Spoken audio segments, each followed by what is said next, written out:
예언가 브랜든 빅스. 그는 평생 단 한 번도 연도를 지목한 적이 없었습니다.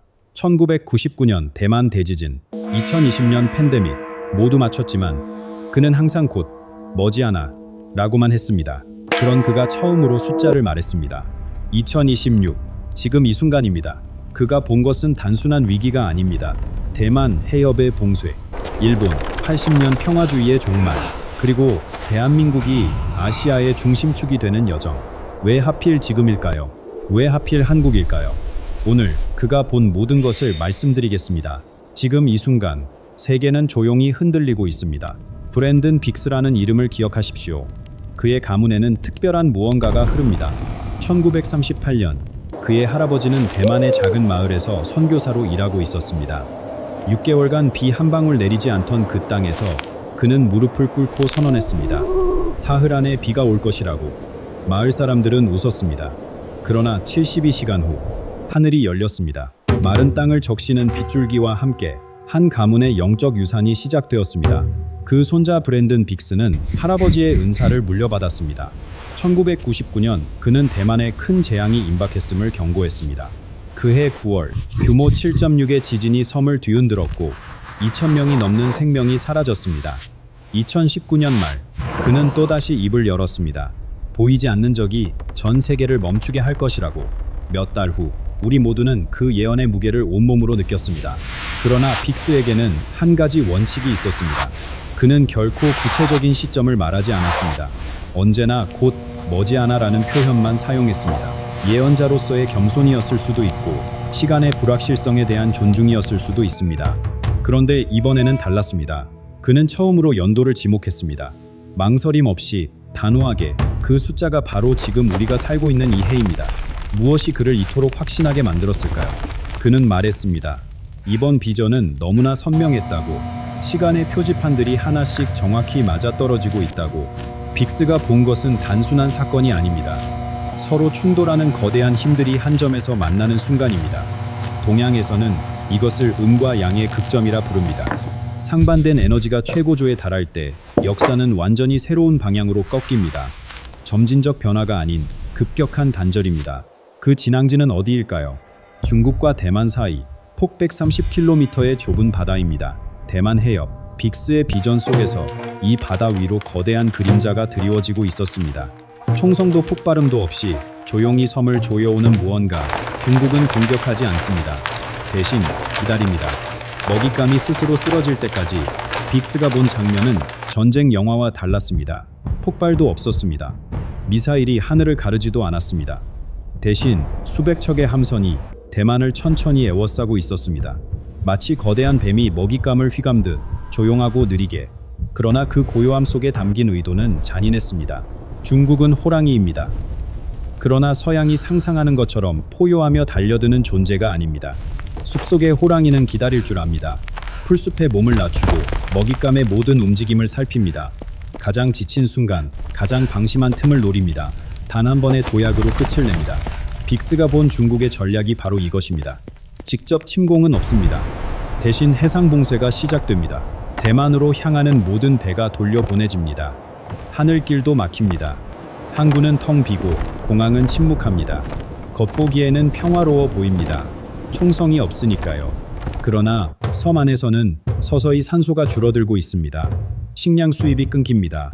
병원에서 약이 바닥납니다.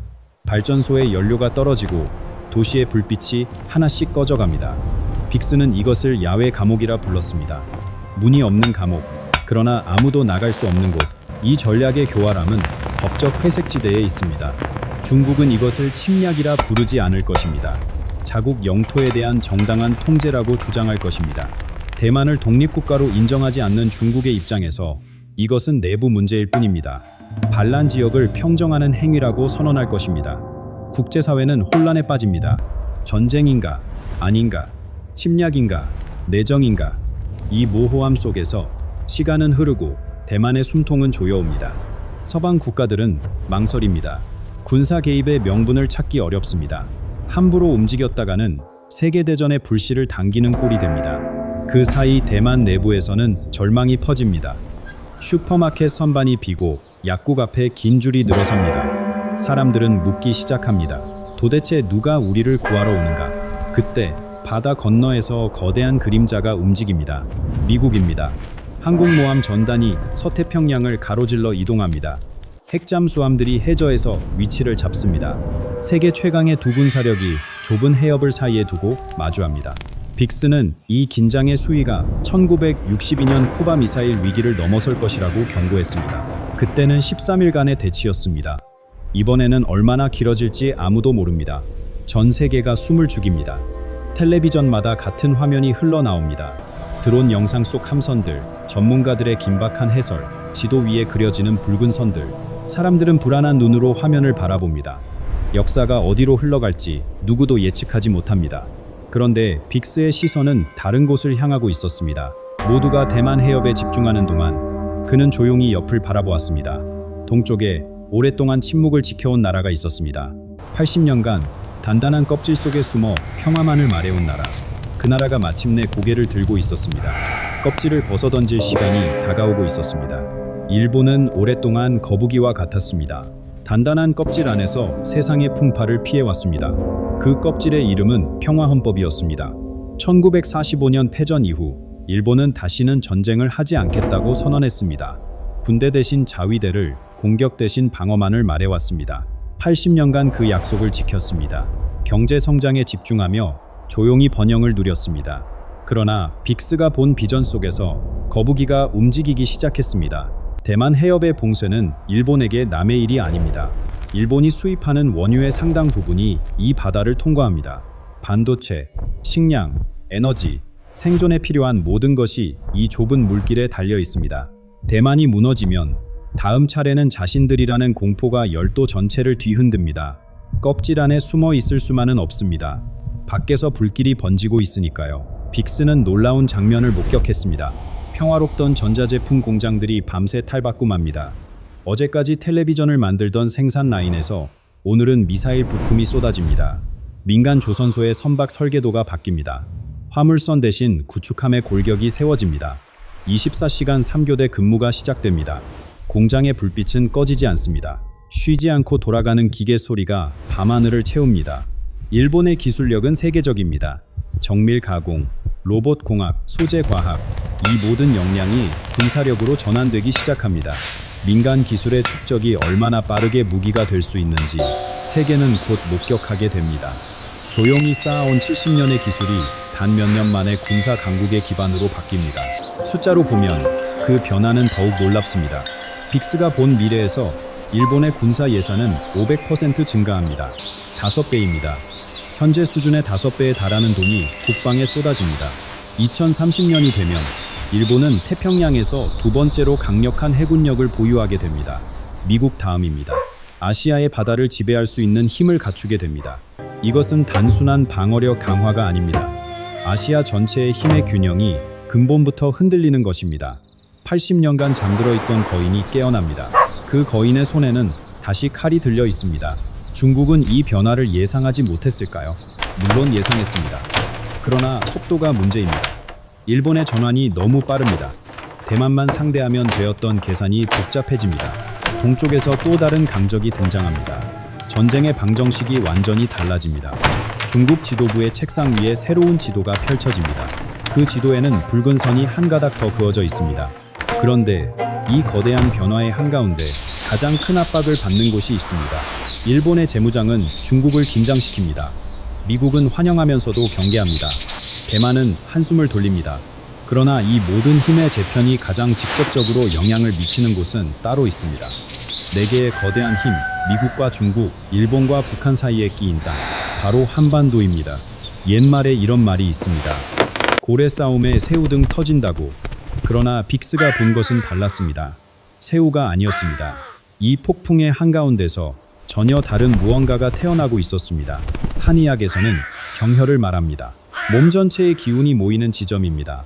이곳을 자극하면 온몸의 변화가 일어납니다. 빅스가 본 비전에서 대한민국은 바로 아시아의 경혈과 같았습니다. 모든 힘이 이곳으로 수렴합니다. 미국과 중국의 대립, 일본의 재무장, 북한의 불안, 이 거대한 에너지들이 한반도라는 좁은 땅 위에서 충돌합니다. 그리고 그 충돌의 첫 번째 충격파는 경제에서 옵니다.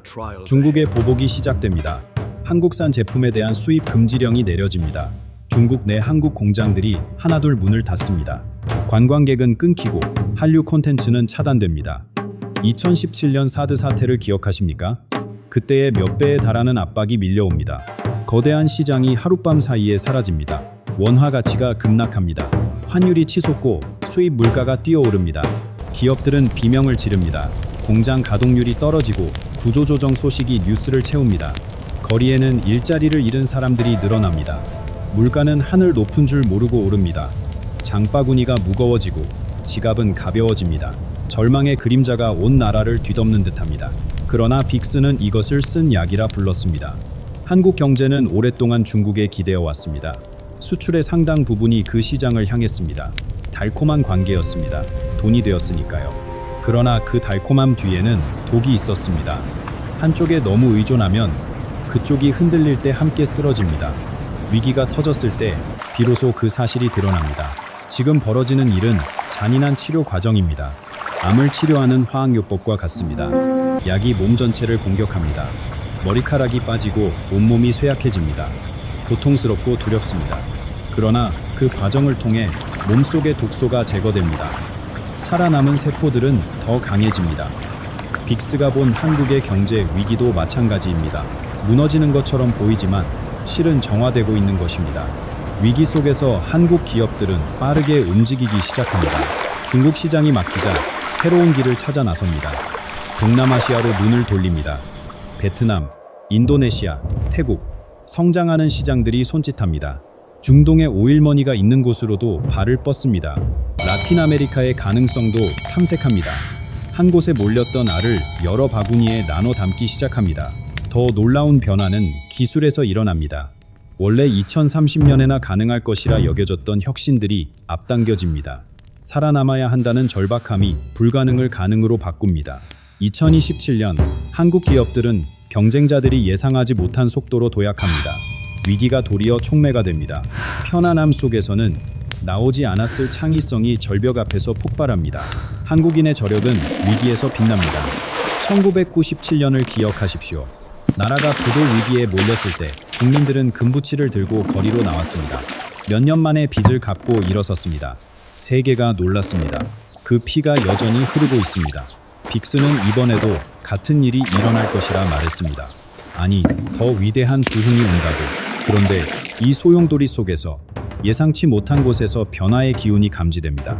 남쪽이 흔들릴 때 북쪽도 함께 흔들립니다. 평양의 지도부는 불안한 눈으로 베이징을 바라봅니다. 오랜 동맹이라 믿었던 곳에서 균열의 조짐이 보입니다. 70년간 굳게 닫혀있던 문 앞에 희미한 빛이 새어나오기 시작합니다. 평양의 지도부는 베이징을 바라보며 불안해합니다. 오랫동안 중국은 북한의 버팀목이었습니다. 경제 지원, 외교적 방패, 군사적 후원, 혈맹이라는 말이 허튼 소리가 아니었습니다. 그러나 대만 해협의 위기가 깊어지면서 평양의 눈에 불편한 진실이 보이기 시작합니다. 베이징은 자국의 이익을 위해서라면 무엇이든 할 수 있는 곳이라는 사실입니다. 빅스가 본 비전 속에서 북한 지도부는 냉정한 계산을 합니다. 만약 전면전이 벌어진다면 중국은 북한을 방패로 사용할 것입니다. 전쟁의 불길이 번지기 전에 북한 땅에서 먼저 불을 끄려 할 것입니다. 완충지대라는 말이 있습니다. 듣기 좋은 표현입니다. 그러나 그 의미를 곱씹어보면 등골이 서늘해집니다. 우리 땅에서 남의 전쟁을 치르겠다는 뜻이니까요. 적의 적은 친구라는 고대의 지혜가 떠오릅니다. 70년간 원수로 여겼던 남쪽을 다시 바라봅니다. 증오와 불신이 여전히 가득합니다. 그러나 생존 앞에서는 모든 것이 달라집니다. 공동의 위협이 있을 때 과거의 적도 손을 잡을 수 있습니다. 역사는 그런 예로 가득합니다. 평양의 계산기가 새로운 숫자를 두드리기 시작합니다. 2027년 조용한 움직임이 시작됩니다. 공식적인 발표는 없습니다. 뉴스에 나오지도 않습니다. 그러나 물밑에서 메시지가 오갑니다. 제3국을 통해 서울과 평양 사이의 연락선이 열립니다. 처음에는 탐색에 불과합니다. 서로의 의중을 살피는 조심스러운 대화입니다. 신뢰는 없습니다. 그러나 필요는 있습니다. 빅스는 이것을 호랑이가 산을 내려오는 것에 비유했습니다. 북한이라는 호랑이는 오랫동안 험준한 고립의 산속에 숨어 있었습니다. 바깥 세상과 단절한 채 자신만의 왕국을 지켜왔습니다. 그러나 산 아래에서 불길이 번지고 있습니다. 연기가 산 꼭대기까지 올라옵니다. 더 이상 숨어만 있을 수 없습니다. 내려와야 합니다. 살아남으려면 작은 변화들이 하나씩 모습을 드러냅니다. 이산가족 상봉이 재개됩니다. 수십 년간 생사조차 모르던 가족들이 다시 만납니다. 눈물이 흐릅니다. 작은 교역도 시작됩니다. 양쪽에 필요한 물자가 조심스럽게 오갑니다. 느립니다. 더디게 움직입니다. 그러나 빅스는 말합니다. 일단 시작된 흐름은 되돌리기 어렵다고. 외부의 공동 압력이 내부의 얼음을 녹이고 있습니다. 이것은 사랑의 화해가 아닙니다. 이념이 바뀐 것도 아닙니다. 순수한 생존 본능입니다. 필요에 의한 협력입니다. 그러나 역사 속 많은 평화가 그렇게 시작되었습니다. 사랑보다 이해관계가 먼저였고 감정보다 계산이 앞섰습니다. 중요한 것은 첫걸음입니다. 빅스는 그 첫걸음이 이미 시작되었다고 말합니다. 70년의 분단은 하루아침에 치유되지 않습니다. 그 상처는 깊고 불씨는 두텁습니다. 그러나 물방울이 바위를 뚫듯 작은 변화들이 쌓입니다. 그리고 그 모든 변화가 하나의 순간을 향해 흘러갑니다. 빅스가 본 비전 속에서 모든 위기와 모든 고통이 한 점에서 만납니다. 그 점은 2028년입니다. 대한민국의 역할이 영원히 달라지는 순간입니다. 빅스가 본 비전 중 가장 놀라운 장면이 펼쳐집니다. 2028년 4월 서울입니다. 역사적인 회담이 열립니다. 한 건물 안에 네 나라의 정상이 모입니다. 미국, 중국, 일본, 대한민국 둥근 탁자 앞에 앉습니다. 누구도 상석을 차지하지 않습니다.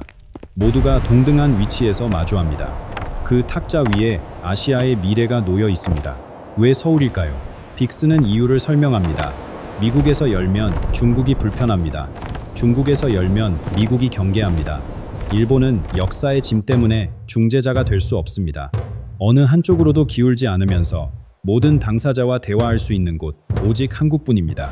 이것이 환극의 역할입니다. 환극이란 중심을 뜻합니다. 모든 방향을 연결하는 축입니다. 동서남북, 어디로도 치우치지 않으면서 전체를 하나로 묶는 지점입니다. 빅스가 본 미래에서 대한민국은 바로 그 환극의 위치에 섭니다. 강대국이 아니기에 위협이 되지 않습니다. 그러나 모든 강대국과 연결되어 있기에 필수적입니다. 회담이 끝난 후 놀라운 일이 벌어집니다. 아시아의 새로운 질서가 자리 잡습니다. 긴장이 풀리고 교역이 재개됩니다. 그리고 그 중심에서 한국 경제가 폭발적으로 성장합니다. 빅스는 연간 7%의 성장률을 말했습니다. 위기 이전에는 상상하기 어려웠던 숫자입니다. 2033년이 되면 한국의 1인당 소득이 일본을 넘어섭니다. 그러나 빅스는 경고합니다. 이 미래는 자동으로 오지 않습니다. 올바른 선택이 있어야 합니다. 지금 세 가지 결단이 필요합니다. 첫째, 균형의 지혜입니다. 미국과 중국 사이에서 한쪽 편만 들면 무너집니다. 양쪽 모두와 건설적 관계를 유지해야 합니다. 어렵지만 불가능하지 않습니다. 둘째, 북쪽을 향한 열린 마음입니다. 분노는 당연합니다. 용서하라는 말이 아닙니다. 그러나 미래를 위해 대화의 문을 닫지 말아야 합니다. 생존이 걸려 있습니다. 셋째, 경제 구조의 개혁입니다. 한 시장에 대한 의존을 줄여야 합니다. 다양한 곳에 뿌리를 내려야 합니다. 위기가 닥치기 전에 먼저 움직이면 충격을 줄일 수 있습니다. 오늘 말씀드린 이야기는 무겁습니다. 두려움을 느끼셨을 수도 있습니다. 그러나 기억하십시오. 빅스가 본 비전의 끝은 파멸이 아닙니다. 부흥입니다. 가장 어두운 밤 후에 가장 밝은 새벽이 옵니다. 우리 안에는 그 새벽을 맞이할 힘이 있습니다. 1997년에도 해냈고 이번에도 해낼 수 있습니다. 여러분의 이야기를 듣고 싶습니다. 이 영상을 보시면서 어떤 생각이 드셨습니까? 댓글로 나눠주십시오. 혼자가 아닙니다. 함께라면 어떤 폭풍도 이겨낼 수 있습니다. 폭풍의 중심에 서는 자가 새 시대의 주인이 됩니다. 구독과 좋아요를 눌러주시면 더 깊은 이야기로 찾아뵙겠습니다. 감사합니다.